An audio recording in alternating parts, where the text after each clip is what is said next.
Isang matinding bayag ang binitawan ni Vice President Sara Duterte kamakailan nang kanyang ipahayag ang pagkagalit at utos ni pahuli si Michael Guo. Ayon kay VP Sara, si Guo may kinalaman sa iba't ibang illegal na aktibidad at may mga ebidensyang nagpapakita ng kanyang pagkakasangkot sa mga katiwalian. Ang utos na ito ay bahagi ng mas malaking kampanya ng pamahalaan laban sa katiwalian at kriminalidad. Bukod kay Guo, pinauutos din ni VP Sara ang masusing imbestigasyon kina Jinggoy Estrada, Chis Escudero at Kumar. Ang tatlong ito ay nadawit sa mga kontrobersyal na usapin at alegasyon ng katiwalian. Ayon kay VP Sara, hindi dapat palampasin ang pagkakataong linisin ang gobyerno mula sa mga opisyal na nag-aabuso sa kanilang kapangyarihan. Sabi rin niya, panahon na upang malaman ng publiko ang buong katotohanan at managot ang mga dapat managot. Ang mga aksyon ni VP Sara ay sinasalubong ng mga nakakahalong reaksyon mula sa iba't ibang sektor. Marami ang nagpahayag ng suporta at umaasa na ito ay ang simula ng tunay na pagbabago sa sistema ng pamahalaan. Samantala, may ilan ding nagsasabing dapat maging maingat at patas ang proseso ng imbestigasyon upang masiguro na walang inosenteng madadamay. Ano man ang kalabasan, ang mga kaganapang ito ay nagpapakita ng determinasyon ng pamahalaan na labanan ng katiwalian at protektahan ang interes ng sambayanang Pilipino. At yan nga ang balitang ating pagkakatutukan. Ngunit bagong lahat, siguraduhin mag-subscribe at i-hit ng notification bell para sa patuloy na pagtutok sa mga sulyap ng bagong balita sa tunay na boses ng masa.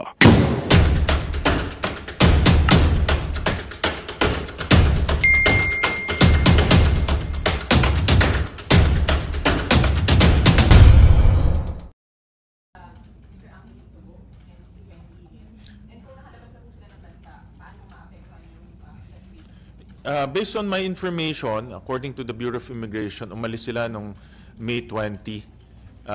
That's last month. This is after the first hearing. No? Nagkaroon tayo ng first hearing. After a few days, umalis sila. No? And Chinese citizen sila. No? Mayroon tayong picture ng passport sila. So wala silang obligation na bumalik dito sa Pilipinas. No? They can stay there forever. No? Habang nangyayari ito dito, pwede silang doon na muna tumira. No? Kaya yan ang magiging problema natin dahil wala na si Wenny. Hindi rin nating hindi na makakapag-DNA para malaman yung kanyang nationality. But at the same time, magpa-file rin kami ng resolution to investigate yung fake birth certificates sa ating bansa. Dahil doon sa hearing, lumalabas na mayroon 300 plus na mga fake birth certificates, of which 60 plus foreigners ang kumuha. No? So magpa-file ako ng resolution to investigate that. At the same time, kasama doon sa resolution yung case ni Angelito Go. Kasi kay Angelito Go, masyadong garapalan eh. No? Hindi lang isang beses niya finake yung birth certificate, 4 na beses siya nag-fake ng birth certificate.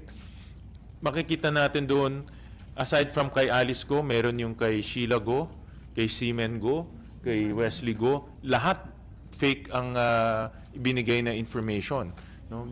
Doon sa pangalan ng father, sinulat niya doon, lahat Angelito Go. Pero ang pangalan niya is Jiang Jong Go. Tinanong doon, nationality, sinulat niya Filipino. Pero ang kanyang nationality, Chinese. 4 times niya ginawa yon. Yung date of marriage, naglagay siya ng date doon na wala naman marriage certificate. At ang kasamaan pa, yung year ni Alice Go at Sheila Go, iba sa year ni Seaman Go at ni Wesley Go. So halatang nagsinungaling siya para makakuha ng fake birth certificate. No? So itong si Angelito Go, isasama ko sa resolution para mapatawag rin. At dahil binaboy niya yung late registration ng ating bansa eh. No? At dahil sa pagbababoy niya ng late registration ng ating bansa, nagkaroon tayo ng ganitong issue. No? Meron tumatakbo bilang mayor at hindi rin natin alam kung ano pang pwedeng abutin niya dahil pwede siya rin mag-file ng congressman, governor at iba pa.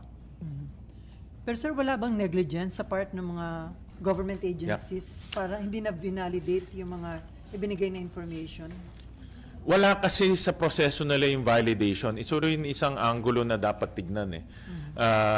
Kung pupunta ka doon at magbigay ka ng testimonya mo, susulat nila doon, tapos na. No? Wala nang kinakailangan. Wala nang kailangan validation. Kailangan, ang aking nakikita dito, kahit papano merong random violation. Tingnan mo yung dokumento kung tama o hindi. Kung nagsinungaling siya or nagbigay siya ng peking mga supporting documents. No? So, walang ganun eh. Walang ganun na nangyayari. So, meron talagang defect yung ating late registration process and birth certificate process na rin. Bigyan ko kayo ng halimbawa. Pwede mo lang isulat doon na hilot ang ginamit mo para hilot ang ginamit mo doon sa pagpapanganak. Pero hindi natin alam kung sino yung naghilot nun. Dahil yung nanghilot naman, wala namang lisensya yun. Unlike a midwife, may lisensya.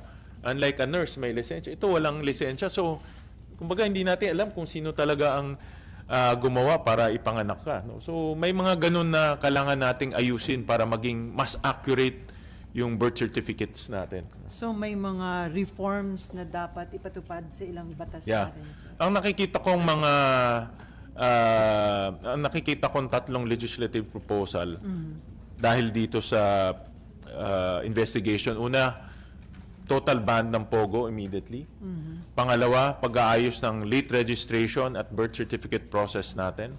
Pangatlo, ihiwalay na yung regulatory at operating responsibilities ng PAGCOR. Nasabi ko na ito nung una, pero ito na naman yung isang obvious na conflict of interest ng PAGCOR dahil kumikita sila sa kabilang banda, pero sa kabilang banda nagre-regulate sila. No? At dahil kumikita sila, hindi sila naghihigpit at ito lumalampas. Kikita natin na umabot sa ganitong punto na napakaluwag yung ginagawa nilang pagbabantay sa mga POGO. so dun sa tatlo, may isa nang na-file na, sir, di ba? Tatlo Yeah, na- meron ng isa. Yung total ban. Yung total ban. Yung alam ko yung paghihiwalay rin, meron na rin nag-file nun. Eh, no? So yung reforma nilang sa late registration and birth certificate system natin. Before, Mav, sir, meron nilang ni-raid na panibagong Oo nga, pogo yeah. sa Porac, Pampanga. Ito ba Tama. may connection dun sa ni-raid sa Banbantal? Sa mga initial information namin na nakuha, ito ay dati ng POGO operator na na-cancel yung kanyang license. Pero patuloy pa siya nag-ooperate doon sa lugar na yon. Ito yung Lucky South 99. Nahuli na ito dati, kinansela yung kanyang lisensya pero nagpatuloy pa rin siya sa pag-ooperate. At ang mga information na kuha ko, itong POGO meron siyang seating capacity of more than 1,000 agents o 1,000 na trabahador. Pero nahuli lang 140 plus because apparently nung nag-file ng search warrant ang PAO, meron nag-tip dito sa mga operator. So, ang kutob ko dito, hindi lang enforcement agency, pati judiciary, meron na silang mga tao. Dahil kung mapapansin natin itong mga last few warrant of arrest na nangyari, puro sa Bulacan courts eh. No? So, siguro alam nila na dito na naman pupunta, nagkaroon na sila ng mga mata at tenga doon sa korte at nalaman na nila. No? So, again, marunong rin gumalaw itong mga ito para magkaroon ng mga galamay. At ito yung isang ebidensya na meron na silang mga tao sa mga lugar na magbibigay ng tips sa kanila. Okay, Mav. Doon po sa executive session, nagkaroon po ba ng linaw kung saan nanggaling yung malaking pera ni Mayor Alice ko, given na yung source of income nga po isang Napakaganda yan, Mav. Dito ako na didismaya sa AMLAC, no, sa Anti-Money Laundering Council, dahil wala silang sagot kahapon. At in fact, I expressed my disappointment to the AMLAC dahil trabaho nila mahanap itong source ng money laundering. Trabaho rin nila na malaman sino itong mga money launderers. Trabaho nila malaman kung paano nakapasok dito, sino nakatanggap at sino nagbayad. Ngayon, parang bula no? Hindi mahanap yung contractor, hindi mahanap kung anong bangko ang ginamit, hindi mahanap kung sino tumanggap ng pera.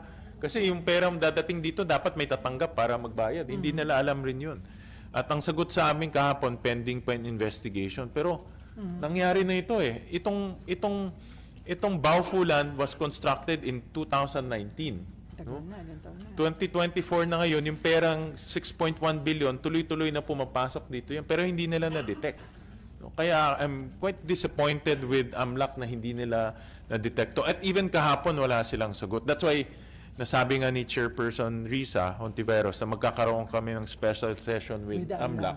Kasi nga wala silang sagot sa amin kahapon. At ito we need to focus because nag-expand na naman yung criminal activities nitong POGO into money laundering.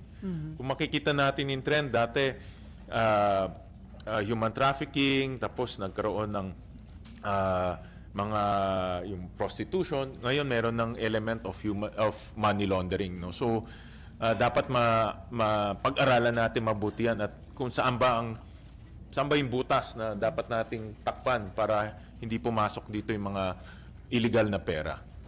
Sir, is it possible na kaya walang Naman. digital traces because it was hand carry yung pera? Actually, naisip ko rin yung MAV pero inisip ko paano mo i-hand carry 6.1 billion pesos, no? So, but again, no, everything is possible, sabi nga nila. Kasi like for example, bigyan kita ng halimbawa, 2 linggo na namin hinahanap yung contractor ng nagpagawa nung Banban Pogo Hub. Hindi namin mahanap talaga, no? Hindi namin alam kung sino nagdala ng heavy equipment doon, sino nagpatayo ng building, sino nagdala ng crane, hindi namin mahanap talaga. Kasi gusto ko mahanap siya dahil malalaman mo ngayon kung sino nakatanggap ng pera. Kasi siya yung tatanggap eh. At matitrace natin ngayon kung sino yung mga personalidad na yun. Pero walang mahanap. No, itong sindikato na ito, napakagaling. No, napakagaling nila. Naitago nila sa mga otoridad yung pagdala nitong pera. No? So, kaya kahapon na we were very disappointed and humingi sila ng isa pang session para mapakita nila sa amin yung kanilang investigation. Last ko lang, sir. Sir, yung pong contractor, was it a dummy company or hindi lang mahal yung address nila? For now, it's a dummy company. No? Dummy in a sense na wala siyang opisina, pumunta kami doon. Wala siyang pickup license. Bago ka maging contractor, dapat may tinatawag yung pickup, no? Yung lisensya. Wala siyang ganun. So in that sense, dummy company siya. Pero meron kaming leads dahil nung sa RID may nakuhang mga IDs yung PAOK, no? At yung pangalan ng construction company, Howley Builders and Construction Company. No? Yun yung nakitang ID. Nung pumunta kami sa Binondo, dahil doon yung registered address, walang ganun na opisina. No? Sir, can we say, sabi mo nga disappointed ka sa Anti-Money Laundering Council, can we say they failed to perform their mandate? They totally failed to perform their mandate, in my opinion. Dapat 2019 pa lang, nung nangyayari na ito, nadidetect na nila eh. No? At ngayon 2024, dapat meron na silang report. No? Meron silang, again, no, it's executive session, so I couldn't divulge so much. Pero meron silang mga personalities sinabi kung saan posibleng nagdala yung pera. No? Pero antayin nilang namin yung formal report nila sa Senado. No?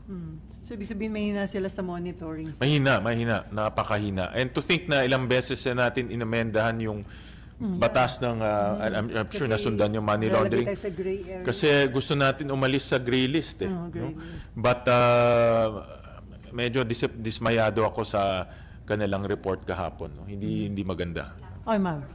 Sir, sorry, pahabol lang po. Sir, yung BIR, nandun po sila sa executive session.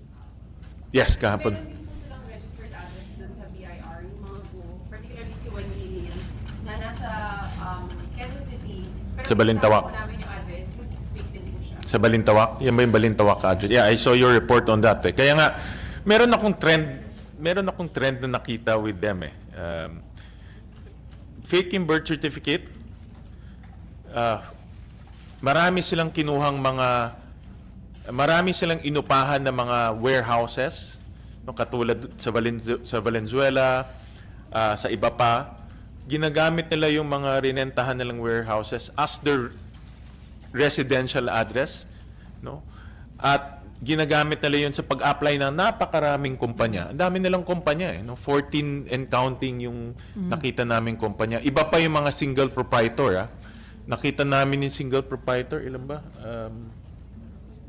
Application nila sa single proprietor. Mga 7 yun eh. No? So, ang dami nilang ini-establish na kumpanya gamit iba-ibang addresses. No? Parang ayaw mo mahanap eh. Yung nasisense ko, ayaw mo mahanap ka eh. Diba? Parang, siyempre pag ordinary na tao, isa lang naman yung address, yun ang bibigay mo. Diba? Parang ayaw nilang mahanap eh. Yun ang nasisense ko dito sa kanilang, parang kanilang modus o kanilang trend. No? Sir, di ba may final kayong reso para imbestigahan na rin yung pagdagsa ng mga Chinese dun sa multinational village sa Parañaque? Yeah, multinational village at iba pang village sa Alabang. Marami kaming nakukuhang mga complaints na maraming mga gulo at violations ng building code. No? For example, ang isang bahay, ang kapasidad niya ay let's say, 10 tao, pero nakatira doon 40 na tao, 50 na tao. Tapos may mga suspicious activities dahil labas-pasok sa gabi yung mga sasakyan. No? So yung mga residente doon natatakot. No? Again, I will not focus on nationality. Hindi ko sinasabi kung anong lahi siya. Kahit anong lahi, hindi natin papakilaman yan. Ang tinitignan ko yung potential illegal and irregular activities ng mga nakatira doon at yung fear ng mga nakatira doon kasi may mga reports kami na yung mga security guards sinisindak, yung mga security guards nagkakaroon ng away at pati homeowners inaaway. No? So malalakas yung loob. Meron rin mga reports na iba doon may hagad. Diba? Naging issue na kasi ngayon yung mga ibang pulis nagmo-moonlighting dito sa mga pogo. No? So titignan namin lahat yun. Titignan namin. Sir, mag-schedule ba ng hearing ngayong lakarin? Nasa committee on, anong committee yun? Public GB? order? Parang public order yata eh. So you have to ask the committee on public order. Sir, dapat ba isama na rin yun yung sinabi ni retired Brigadier General Jerry Zamudio na meron siya nakuha mga info sa dating Deputy Director General ng National Security Council tungkol naman ito sa presence ng napakarami daw Chinese national doon sa dating Island Cove Resort sa Cavite. Oo. Nakita ko rin yan sa mga social media feed. No? Alam natin may Pogo Hub dyan. No? I think lahat tayo alam natin yan. Pag lumilipad ka ng eroplano, makikita mo naman dyan sa may Sangli area, Island Cove area na ang daming Pogo facilities dyan. No? Now, as to merong illegal o wala, ayan ang hindi ko pa alam. No? Wala pa akong nakukuhang report sa ibang mga enforcement agencies natin. Pero dapat bang pwede na isama na yun dun sa inyong resolution or limited lang yan dun sa mga, Sa akin, mga villages? dahil wala pa akong nakukuhang reports tungkol dyan, so hindi ko muna sinama yan sa mga resolutions natin. Okay, Camille and then Nympha. And then Danielle. Good morning, Senator. I'll be asking sana, it was reported that there were about 400 illegal POGOs. Aside from the legal, ano po ang move natin para hindi po ba dapat mai-announce to kung ano yung mga legal so the proper authorities can do their job na yung mga illegal is mabigyan ng tamang aksyon? That's my first question. Second po, it was reported na yung tao behind the fixing of this late registration of birth certificate of Mayor Go was recently killed. His name is Gilbert Flores. Is there a possibility na imbitahin po yung family because nag-uumpisa na atang mag-leak ng mga information yung ibang anak regarding this? And yung third po, I heard, correct me if I'm wrong, Senator, and pasensya po for my ignorance. I just want to know, kasi it was approved by Congress, yung POGO po natin. So, paano papasok yung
Magandang balita ang hatid namin sa inyo ngayong araw. Sa pagtatapos ng aming balitaan, nagbigay kami ng mga mahalagang impormasyon. Maraming salamat sa pagtutok at pagsuporta sa aming programa. Huwag kalimutang manatili sa mga susunod na araw para sa mga bagong balita at mga kwento na dapat nating abangan. Mula sa Boses ng Masa, magandang araw, Pilipinas!